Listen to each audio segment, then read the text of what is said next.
Right now on Denver 7 News at 5 o'clock, the Avs are back on the ice, ramping up intensity for the Stanley Cup final, taking on the two-time defending champion Tampa Bay Lightning. You know, to be the best, you got to beat the best, and these guys defending back-to-back Stanley Cup champions, so we're excited. We are getting you ready for Game 1, how much it'll cost you if you're hoping to see it live at Ball Arena, and the much more affordable option. Also, how nearby businesses are preparing for big watch parties. The sounds of gunshots startling neighbors during a house party in Denver. It didn't sound like, bangs or cracks or anything, just like pop, pop. Well, we're learning about a deadly shooting over the weekend. And make a splash into summer. Denver is opening several of its outdoor pools today, just in time for our scorching temperatures. Just as those pools open, others are closing, but you got to do something to get out of this heat. We'll talk more about that coming up. Yeah. Thanks for joining us this morning. I'm Brian Sanders. And I'm Nicole Brady. Yeah, any just cold water, I guess. We'll just find it somewhere today, Lisa, and jump in. Enjoy the next, 2 hours. That's pretty much all you got when it comes to some nice and mild conditions. 60s and 70s. It is going to heat up really early on. Beautiful start to our morning, though. Winds are south-southwest at about 15 to 20 miles per hour. Those winds are kicking up, ushering in some really warm air. This all ahead of our next cold front, which will cool things down a bit. It'll be a little more bearable tomorrow with 80s, but today it is warm. We're right now in the 60s and 70s, and take a look at some of these highs today.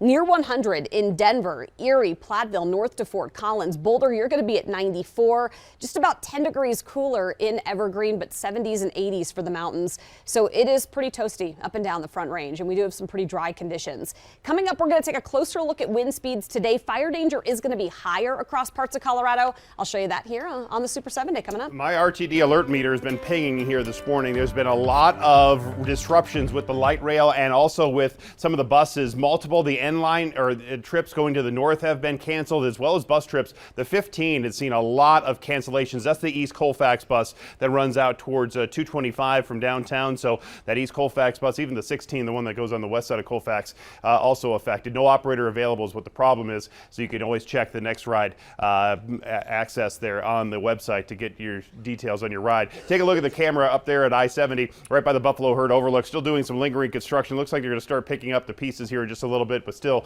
some slight delays for you there. Also some police activity around Alameda and Kipling, so we could have some road restrictions in there. Still some sketchy details of what's going on, but you'll see the police activity again, Alameda and Kipling right now.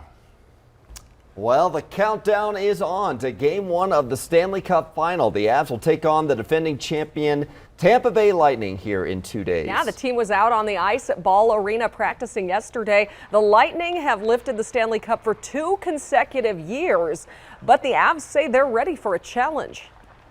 You know, to be the best, you got to beat the best, and these guys defending back-to-back Stanley Cup champions, so we're excited. It'll be a good matchup. The way I look at it is, if you want to be the best, you have to expect to be able to beat the best. So that's them, and we're ready for the challenge. We're getting ready for the challenge. You know, it's going to be a long, hard-fought series, and 2 great teams going at it. Yeah, it'll be intense. Center Nazem Kadri and winger Andrew Cogliano participated in a skating session yesterday. Both players are recovering from finger injuries. Head coach Jared Bednar is not ruling them out, though, for Game 1. All right, good news there. If you're still hoping for Avs tickets, we checked Ticketmaster just this morning. All games at this point for Game 1 Wednesday are resale. The least expensive ticket we found is in Section 368, Row 9. It's $874 here. And if you're wondering what the most expensive ticket is, seats in Section 104, Row 3, really close, right on the ice there. Those are going for $9,000 now. Per ticket, one ticket right there, $9,000. So while we're cheering on the Avs and their push for the Stanley Cup, the city wants to show its best to hockey fans that will be flocking to the downtown area. Denver 7's Veronica Acosta joins us. Much like the baseball All-Star game last year, it's another huge national event and opportunity for our city to be in the spotlight. And we all remember the All-Star game, right? City leaders expect Game 1 and Game 2 of the Stanley Cup Final will bring thousands of people to that downtown area, just like the All-Star game did. That means restaurants, bars, even shops, you can expect those to be flooded. This is exactly what those spots were hoping for at the start of those Western Conference Finals. Now they definitely have their work cut out for them, though. Over at Poorhouse on Market, staff prepped all weekend long. We double up on food ordering, double up on the staff. We get some security at the door. Every TV will be on, the sound will be cranked up, you know. Poorhouse staff told us over the weekend they got a 50-person reservation there. They've also tried to bring in as much food as you heard there. Of course, they anticipate a lot more reservations coming in both today and tomorrow.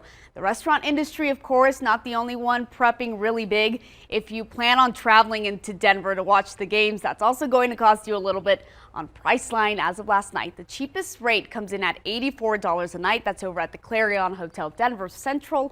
And then the most expensive rate, that comes in at $319 a night. That's over at the Hilton Denver City Center. So if you still haven't made plans, other bar owners and managers that we've spoken with, they told us the same thing. Make those reservations as soon as you can. In studio, I'm Veronica Acosta, Denver 7. Denver 7 is your Avalanche station. Be sure to stick with us all day Wednesday for Game 1 coverage, which we will start very early at 4:30 a.m. The pregame show then starts at 5:30 p.m. Puck drops for Game 1 at 6, and then stick around afterwards for our postgame show. All right. Well, Denver police are trying to figure out what led to a shooting at a house party. 2 people were killed and 4 others were hurt early Sunday morning at a home on East Colorado Avenue near South Dahlia Street. This is in the Virginia Village neighborhood. We saw evidence markers on the ground the next day, several of them. One neighbor told us he heard the gunshots from his home. Just a little scary, and honestly, didn't think, you never think it's going to happen on your block, because the whole block is really just super quiet and chill, lots of families and stuff. Police are asking anyone with information on the shooting to call them.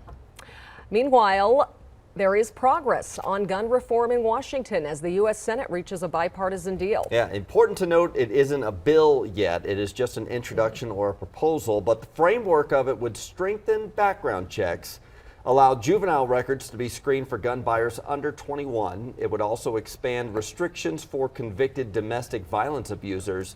It allocates funding for states like Colorado with red flag laws. It also increases school security and mental health programs. The proposal does not ban any type of gun and doesn't raise the age to purchase an assault rifle. President Biden says while it's not everything he called for, it is an important step in the right direction.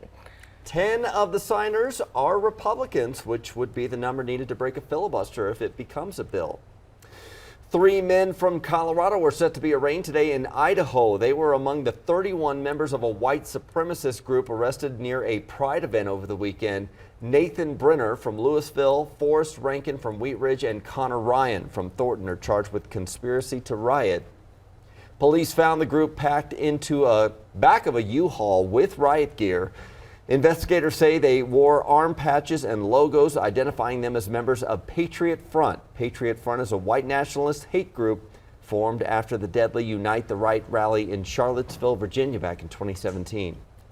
Well, the city of Denver is opening the outdoor pools today, and it couldn't come soon enough with our temps expected to reach the triple digits. However, because of staffing issues, several indoor pools are closing today. We really were strategic about making sure our outdoor pools were open during the summer season, because we know Denverites, we all want to be outside enjoying the fun in the sun and getting out into our local parks and neighborhoods. So we wanted to make sure that those outdoor pools were open and available for folks. Denver Parks officials say they don't have enough lifeguards. They have about 237 lifeguards. They need 400 to 450. Officials said they decided which indoor pools to close based on equity, usage, and proximity to other pools. Lisa, the outdoor pools are going to be crowded today. Yeah, you're right. Good day for it. Take a look at some of these highs. We're going to hit this by about 4 to 5 o'clock this afternoon. Denver near 100. Same thing in Greeley. Triple digit heat to the southeast. 70s and 80s in the mountains.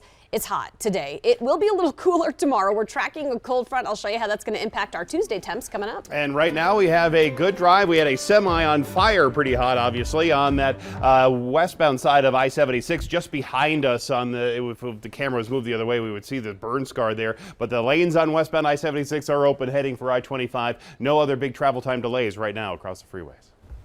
The Federal Reserve kicks off a series of meetings tomorrow, and interest rates, of course, are on the agenda. We'll break down how it could impact you. And you know your drive to work is getting more expensive with gas prices still going up. The throwback solution to save you some money.